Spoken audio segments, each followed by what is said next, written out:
tuve la inquietud o la idea de ver qué pasaba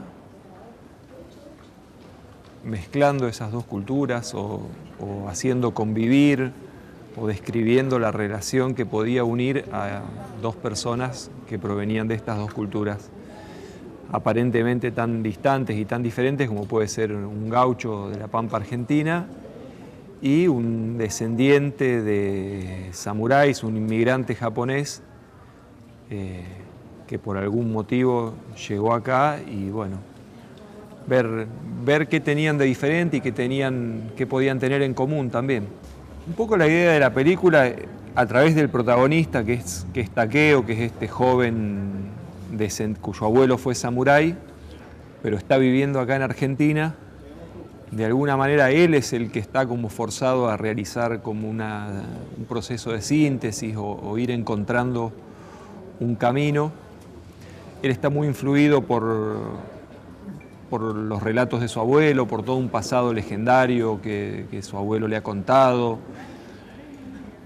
Su abuelo es una persona que se niega de alguna manera a aceptar un nuevo orden de cosas, está viviendo acá pero pretende seguir hablando su idioma de origen. Y por otro lado está el padre de Takeo, que es el que ha tomado la decisión de venir acá y de aprender el nuevo idioma y de transformarse en un argentino más, digamos, como un camino que tiene más que ver con adaptarse a las nuevas condiciones. Y en el medio está Takeo, tironeado entre estas dos visiones. Y bueno, a lo largo de la película su tarea de alguna manera es hacer esa síntesis entre esas dos vertientes. Y para mí obviamente fue todo un proceso, yo no era alguien, no lo soy ahora, pero lo era mucho menos al momento de empezar, conocedor de la cultura japonesa, no era algo que especialmente yo me había dedicado a estudiar, había visto algunas películas de Kurosawa y no mucho más que eso. Y por supuesto, bueno, para escribirla y para poder intentar contar algo,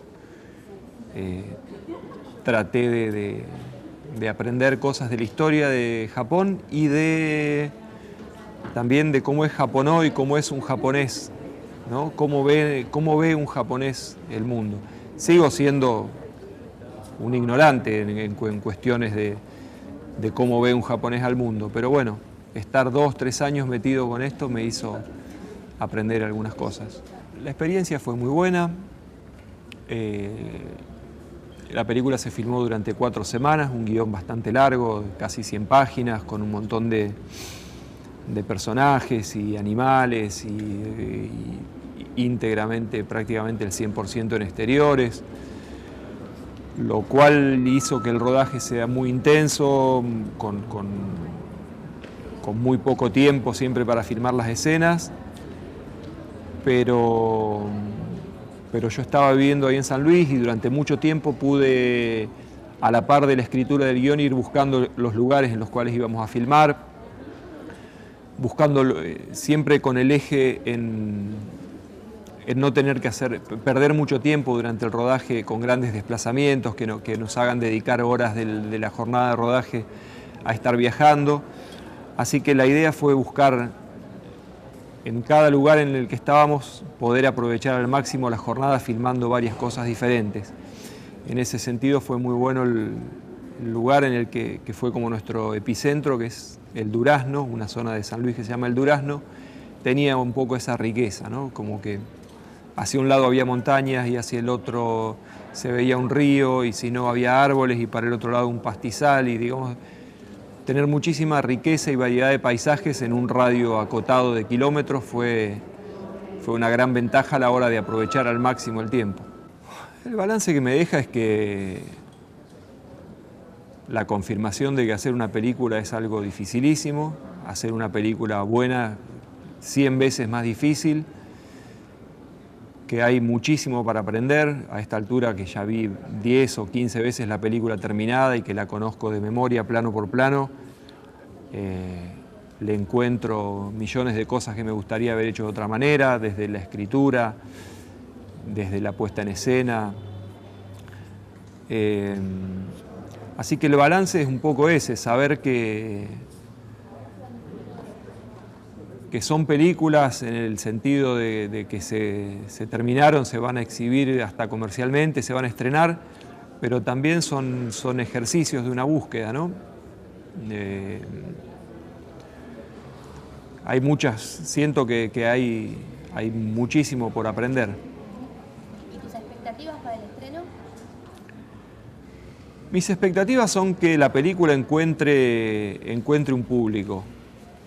Es un lanzamiento muy chico, por supuesto que sé que no estamos hablando de una película que puede aspirar a una masividad, pero sí creo que una película como esta, que cuenta una historia donde pasan cosas y esas cosas están,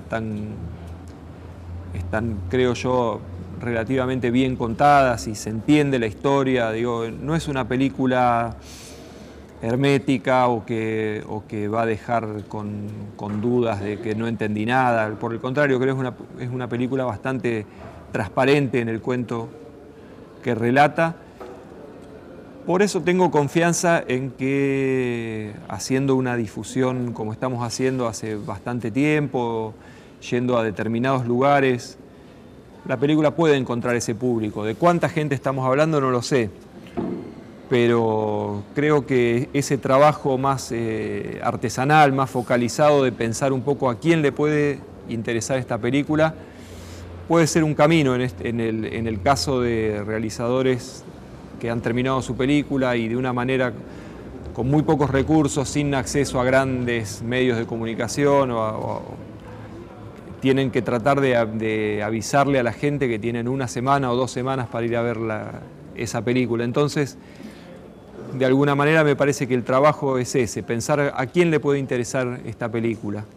Y bueno, ese fue un poco el trabajo que hicimos, apuntar mucho a la colectividad japonesa en Argentina, que es reducida, a todo aquel que le gusta la literatura o el cine japonés, y también a todo aquel que le puede gustar, que le interesa la historia argentina, el cine en general.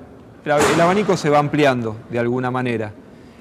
Y bueno, el desafío es ese, que esa gente a la que yo creo que le puede llegar a gustar la película, que se entere y que sepa que no va a tener 6 meses en cartel para ir a verla.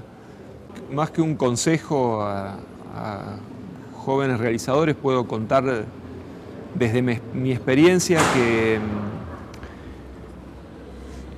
yo a Samurai, por ejemplo, le dediqué 5 años. ¿No? 5 años en los cuales obviamente hice otras cosas, pasaron muchas cosas en mi vida, pero en total es un proceso de 5 años. Y más o menos creo que termina siendo el tiempo que lleva en la Argentina hacer un largometraje desde el momento en que uno tiene una idea hasta que la termina. Pueden ser 3, pueden ser 2, en este caso fueron alrededor de 5. Y creo que la única manera de sostener el entusiasmo, el interés y la voluntad en un proyecto es estar muy convencido de lo que se quiere contar. Entonces me parece que eso es un poco lo fundamental. Antes valoro también una actitud de decir quiero filmar y sin mucha reflexión salir y filmar también, pero me parece que si va a ser un proyecto que va a llevar un tiempo largo y en el cual es inevitable que uno pase por todo tipo de vaivenes emocionales y de mayor o menor interés y de cuestionamientos del por qué estar haciendo eso, cuanto más convencido esté uno de qué es lo que quiere contar, por qué siente que esa película tiene un motivo para existir, bueno, eso va a permitir fortalecer el proyecto a lo largo del tiempo y sostenerlo contra viento y marea. Obviamente que en un proceso tan largo pasa todo tipo de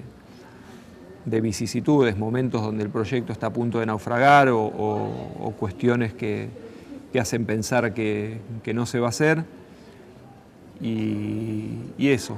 Para poder afrontar todo eso hay que estar convencido y seguir adelante con el convencimiento de que vale la pena contar esa historia.